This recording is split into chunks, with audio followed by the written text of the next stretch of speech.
The candles in the Borgia apartments burned with an unnatural intensity on that humid August night in 1503. Their flames cast writhing shadows across frescoes depicting the resurrection of Christ, images of divine salvation that seemed to mock the dying man who lay gasping in the room below.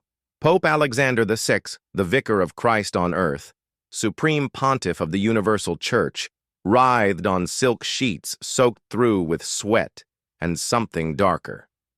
His skin had turned the color of rotting plums. His tongue, swollen and black, protruded from lips that had once whispered promises to cardinals, seductions to courtesans, and blessings to a Christian world that had no idea what truly transpired within these marble walls. But death would not take him quickly. And in those final hours, as the poison, or perhaps divine judgment, ravaged his body, did Rodrigo Borgia see the faces of those he had destroyed? Did he hear the screams of the men he'd had strangled?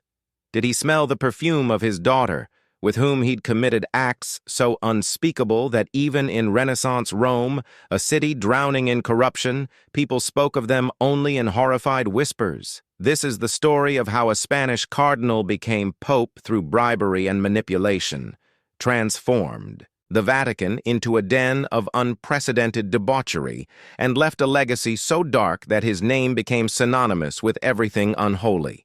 But before we descend into that darkness together, if you crave more tales from history's shadows, the stories they don't teach in schools, the truths too disturbing for polite company, follow this channel, because the past is far more terrifying than any fiction. Rome, 1492. The city stank of ambition and decay in equal measure. The streets near the Vatican were a labyrinth of contradictions, where cardinals in scarlet robes stepped over beggars dying of plague, where prostitutes solicited clients in the shadow of churches, where the faithful came to pray while political assassins sharpened their blades in nearby taverns. This was the eternal city at the height of the Renaissance, a place where art and atrocity walked hand in hand, where beauty masked brutality, where the Church of Christ had become the largest criminal enterprise in Christendom. And into this world of ecclesiastical corruption stepped a man who would outdo them all. Cardinal Rodrigo Borgia was 61 years old when Pope Innocent VIII finally succumbed to his illnesses in July 1492. Rodrigo was not traditionally handsome. His face was heavy-jowled, his nose prominent, his eyes set deep beneath thick brows. But those eyes burned with an intelligence and hunger that made men uncomfortable and women weak. He stood tall for his era, broad-shouldered, with a voice that could shift from honeyed persuasion to thundering authority in a heartbeat. More importantly, Rodrigo Borgia was rich, obscenely rich. As vice-chancellor of the church, he had spent 3 decades accumulating wealth through a dizzying array of ecclesiastical positions, each one purchased, each one exploited for maximum profit. He owned palaces, estates, held benefices across Spain and Italy. Yes, his many children, born to various mistresses despite his sacred vows of celibacy, lived in luxury that would make princes envious. When Innocent VIII died, 23 cardinals gathered in the Sistine Chapel for the conclave that would elect the next pope. Michelangelo's ceiling did not yet exist. Above them stretched only brick and mortar, as if heaven itself had not yet decided whether this chamber deserved beautification. What happened over the next 4 days would become legend. Rodrigo Borgia moved through the Vatican apartments like a predator who had finally cornered his prey. He knew every cardinal's weakness, every secret sin, every crushing debt, every ambitious dream. To Cardinal Orsini, he promised positions for his nephews and a countryside villa. To Cardinal Sforza, he offered 4,000 ducats in gold, a sum so enormous it could feed a city for months. To Cardinal Colonna, estates and fortresses. To the younger cardinals, he whispered of coming reforms, of a stronger church, of glory and influence. 4 mules, laden with silver, left Borgia's residence under cover of darkness during the conclave. Their destination, the home of Cardinal Ascanio Sforza, Rodrigo's primary rival, whose loyalty Rodrigo had just purchased at the cost of a fortune. On August 11, 1492, the same year Columbus would reach the Americas, white smoke rose from the Sistine Chapel. The cardinals emerged, many looking ashamed, some defiant, a few genuinely terrified of what they'd done. Rodrigo Borgia had secured the necessary votes. He chose the papal name Alexander VI. The symbolism was deliberate. Alexander the Great, conqueror of the known world. Rodrigo Borgia had not become pope to serve Christ. He had become pope to rule like a king, to elevate his family to heights of power that would make dynasties tremble, to indulge every appetite that had gnawed at him through decades of pretending to holy celibacy. And God help anyone who stood in his way. The Vatican transformed. The Apostolic Palace under Alexander VI became something unprecedented in the history of Christianity, a court that made the decadent palaces of Caligula seem quaint by comparison.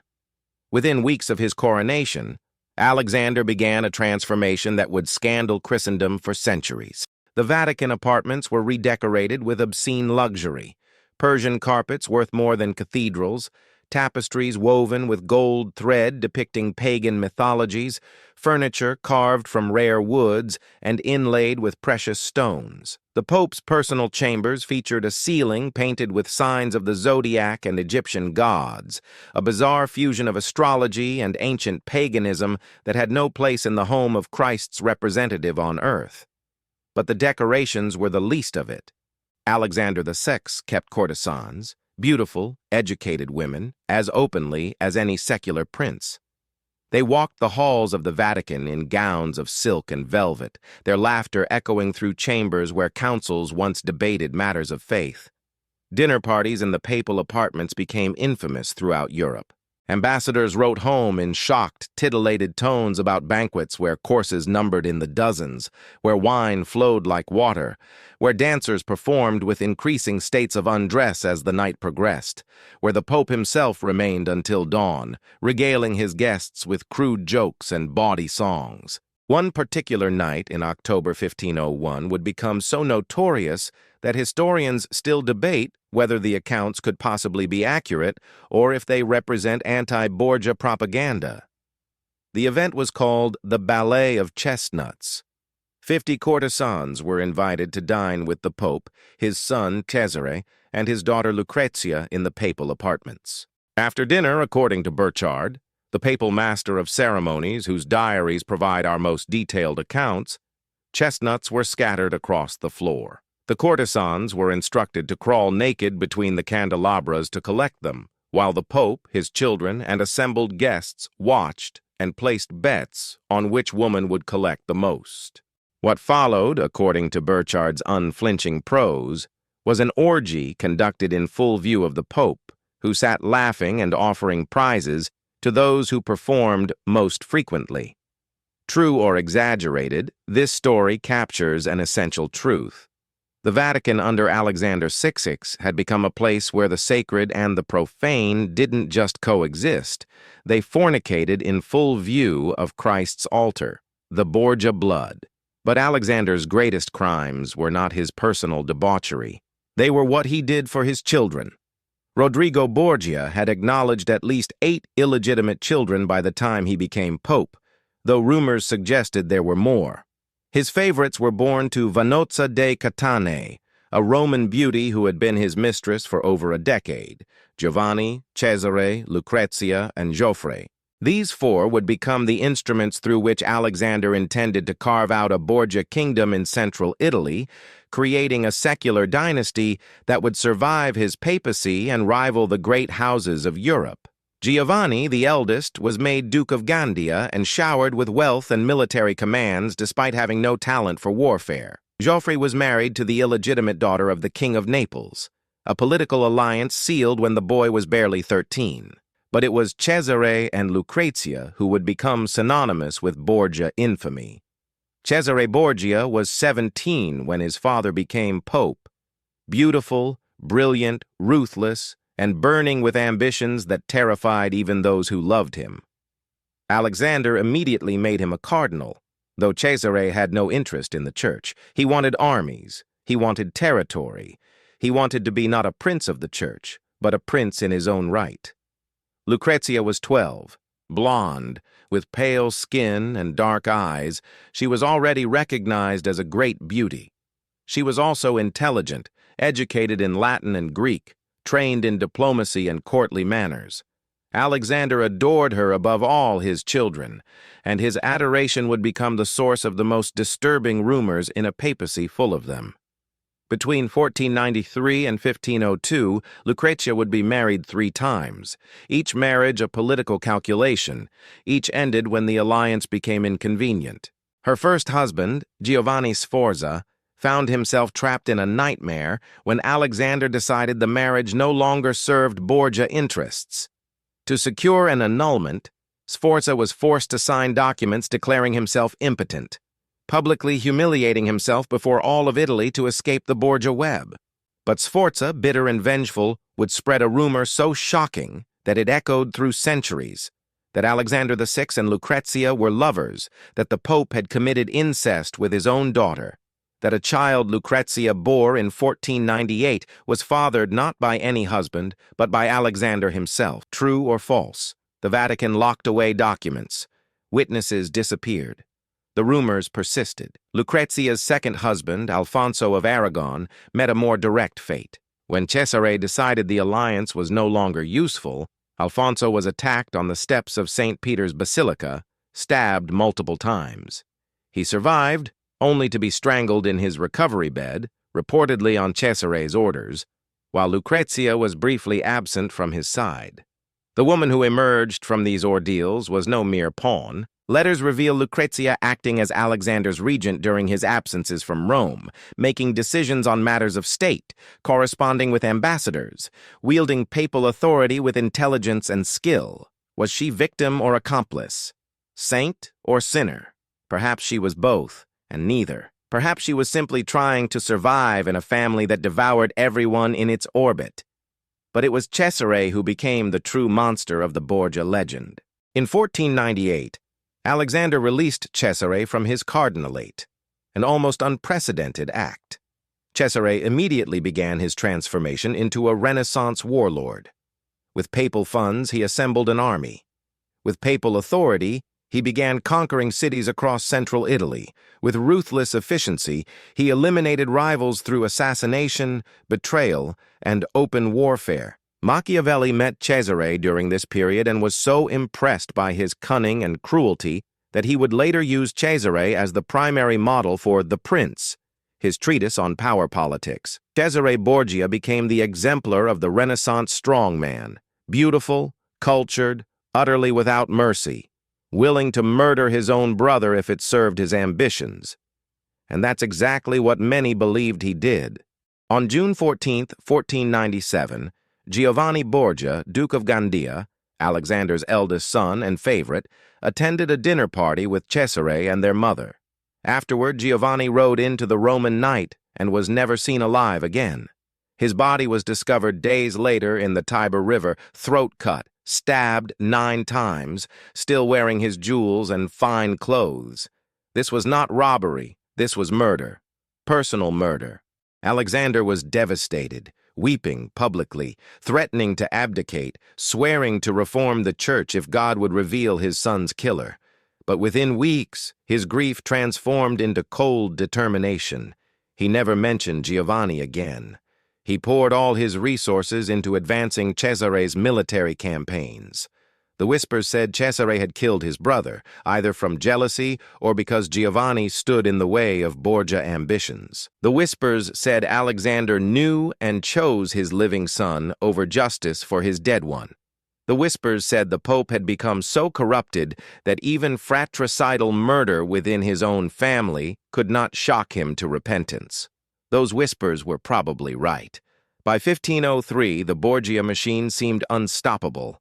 Cesare controlled much of central Italy. Alexander had crushed opposition within the church. The family's wealth was incalculable. They had survived assassination attempts, political coalitions formed against them, and the moral outrage of all Christendom. But in Rome's deadly summer, Hubris met its reckoning. On August 5, 1503, Alexander and Cesare attended a dinner party at the villa of Cardinal Adriano Castellesi.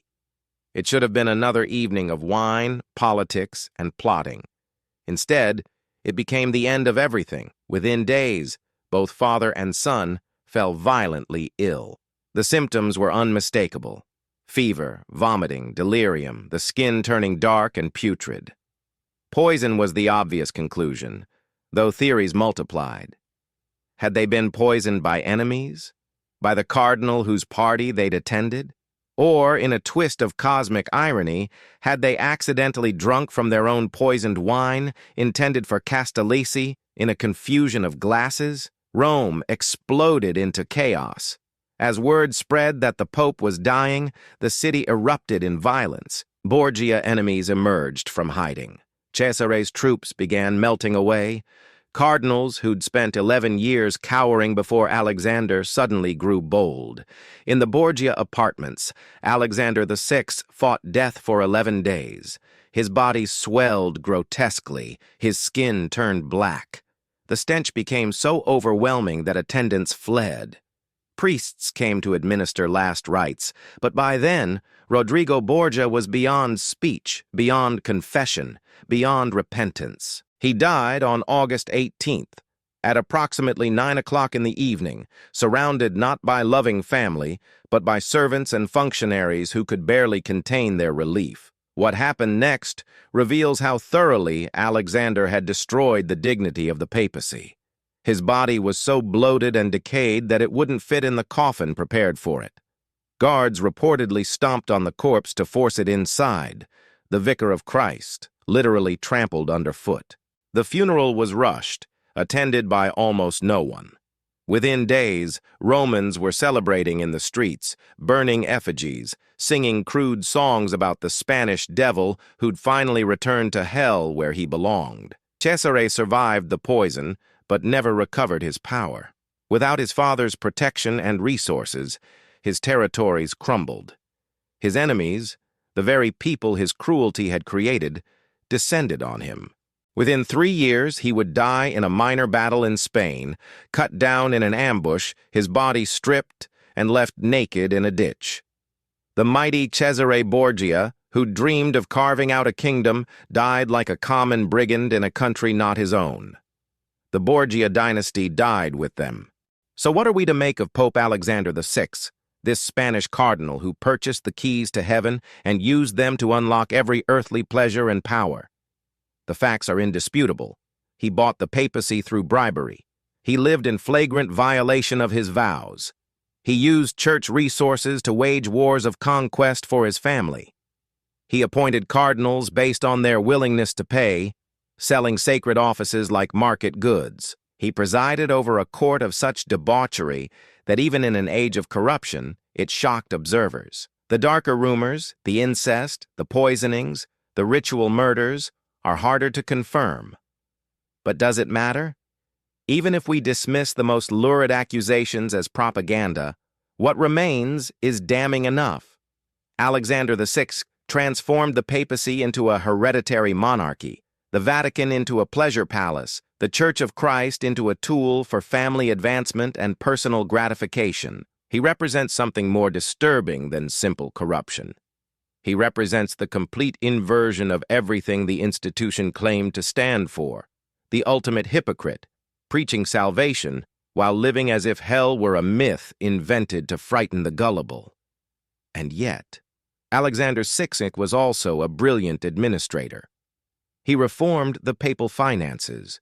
He was a patron of the arts who commissioned work from some of the Renaissance's greatest painters. He mediated international disputes and shaped European politics in ways that extended far beyond his personal crimes. The Treaty of Tordesillas, which divided the New World between Spain and Portugal, was brokered under his authority. The Vatican apartments he commissioned are still considered masterpieces of Renaissance art. Perhaps that's the most unsettling truth about Alexander VI. He wasn't a simple villain. He was a man of genuine talents and intelligence who chose deliberately and repeatedly to use those gifts for evil. He could have been great. Instead, He chose to be infamous. As you lie in your bed tonight, comfortable in your certainty that such extremes of corruption belong safely in the past, consider this. Alexander VI reigned as Pope for 11 years. 11 years of bribery, debauchery, nepotism, and murder conducted from the throne of St. Peter. And for most of that time, the Christian world, kings, princes, bishops, the faithful, accepted it. They made their accommodations. They told themselves that the sanctity of the office survived the unworthiness of the man. They were wrong. Some stains don't wash away. Some sins aren't forgiven.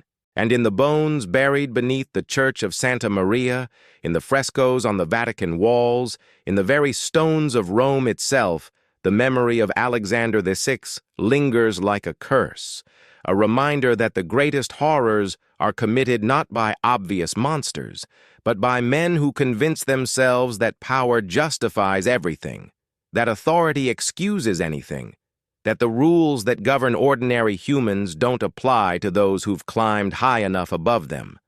The Borgia Pope is dead, but the corruption he perfected lives on, waiting in the shadows of every institution that places power above principle, ambition above ethics, dynasty above duty. Sleep well, if you can.